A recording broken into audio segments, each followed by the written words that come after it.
குழந்தை உடம்பு சரியில்லை ரொம்ப சீரியஸா இருக்குது, அப்ப ஹாஸ்பிட்டலுக்கு அழைச்சிட்டு போகணும், அப்ப அந்த காக்கா பார்த்து தான் அந்த குழந்தை வெளியே அழைச்சிட்டு போவாருங்களா? ரிலேட்டிவ் பொண்ணு ஒண்ணு மருந்து குடிச்சிருச்சு. அந்த மருந்து குடிச்சிருக்கும் போது என்னுடைய கார்ல வந்து சடனா நான் போன உடனே கார்ல எடுத்து போட்டு போனேன். போகும்போது அவங்க பேரண்ட்ஸ் மத்தவங்க எல்லாருமே வந்து ரொம்ப ஓவரா அலறதுக்கு ஆரம்பிச்சாங்க. நான் போகும்போதே வந்து காக்கா வந்து எனக்கு லெப்ட் இருந்து ரைட்ல போச்சு. டிரைவரை கூப்பிட்டு சொல்லிட்டேன், மெதுவா போ, அந்த பொண்ணு பொழைச்சிக்கும், நாம வேகமா போய் நீ எங்கேயே கொண்டு போய் ஏத்தி நம்ம 4 பேத்தையும் போட்டுறாத. ஆப்போசிட் பறந்துச்சுன்னா அப்ப அந்த குழந்தை வீட்டுக்கு கிட்ட வந்துருவாரு. இல்ல ஆப்போசிட்ல போனா அந்த குழந்தை பொழைக்காதுங்கிறது முன்கூட்டியே கஷ்டம். நான் ஒரு டாக்டர் சார். ஆக்சுவலா அவர் சொல்ற மாதிரி நேரம் பார்த்து நல்லா பார்த்து என் பேஷண்ட் பார்த்தனா என் பேஷண்டோட சர்வைவல் ரேட்டே கொஸ்டினபிள் ஆகும். ரொம்ப பேத்தட்டிக்கா இருக்கு. ஒரு பேஷண்ட்டுக்கு ஹார்ட் அட்டாக் எம்ஐ வந்ததுன்னா வித்தின் 3 ஹவர்ஸ்க்குள்ள பேஷண்ட் ஹாஸ்பிடலைஸ் பண்ணி த்ரோம்பலைஸ் பண்ணணும் சார்.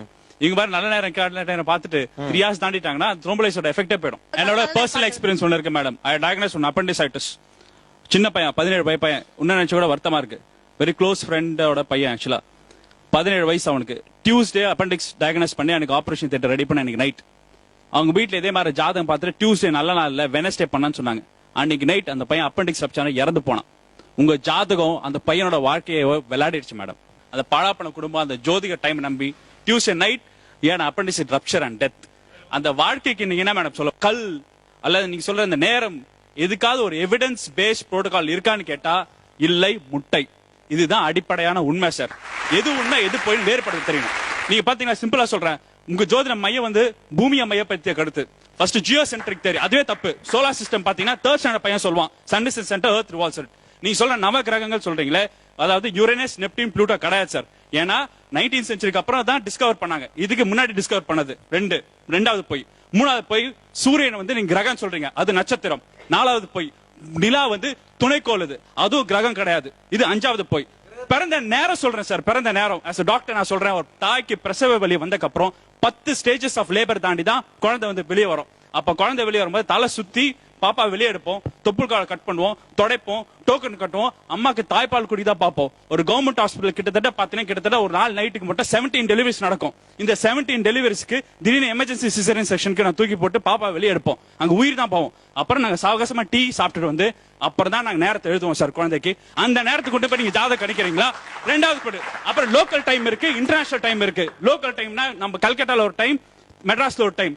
நீங்க பாத்தீங்கன்னா ஒரு இந்தியன் ஸ்டாண்டர்ட் டைம்ல ஒரு டைம் ரெஃபரன்ஸ் கோட் பண்ணி 4 minutes 8 minutes டிஃபரன்ஸ் இருக்கும். இன்டர்நேஷனல் ஜியோமெட்ரிக் மெரிடியன் பக்கம் ஒரு டிஃபரன்ஸ் இருக்கும். அப்பனா அடிப்படை கருத்து தப்பு. அது பண்ண கிரகங்களும் தப்பு. நோபல் லாரட்ஸ் எல்லாம் சேர்ந்து ஒரு மீட்டிங் வச்சாங்க சார். அதுல வந்து 187 சயின்டிஸ்ட் 60 நோபல் லாரட்ஸ் சொல்லிட்டு கண்டெம் பண்ணிருக்காங்க. இந்த அஸ்ட்ராலஜி கான்செப்ட் வந்து நீங்க மக்களை வந்து மயக்கமாயி இது சயின்ஸ் பெயிண்ட் ஆன பிக்சரை வந்து டிசால்வ் பண்ணும், இந்த அஸ்ட்ராலஜி கான்செப்ட் டிஸ்ட்ராய் பண்ணுன்னு நோபல் லாரட்ஸ் எல்லாம் ரிசால்வ் பண்ணிருக்காங்க உலக ரீதியா. சுவாமி விவேகானந்தர் என்ன தெரியுமா சொல்றாரு, ஒரு மனிதனோட வீக்னஸ்க்காக தான் இந்த அஸ்ட்ராலஜி எல்லாம். தயவுசெய்து ரெஸ்ட் எடுங்க, தூங்குங்க, ஒரு டாக்டர் போய் பாருங்க. சுவாமி விவேகானந்தர் சொல்றாரு. உங்க அர்த்த சாஸ்திர எழுத சாணக்கிய என்ன தெரியுமா சொல்றாரு, அஸ்ட்ராலஜி பார்த்த மன்னன் எவனாவது போரிட போனானா அஸ்ட்ராலஜி பார்த்தே செத்து போவான்னு அர்த்த சாஸ்திர சாணக்கிய சொல்றாரு.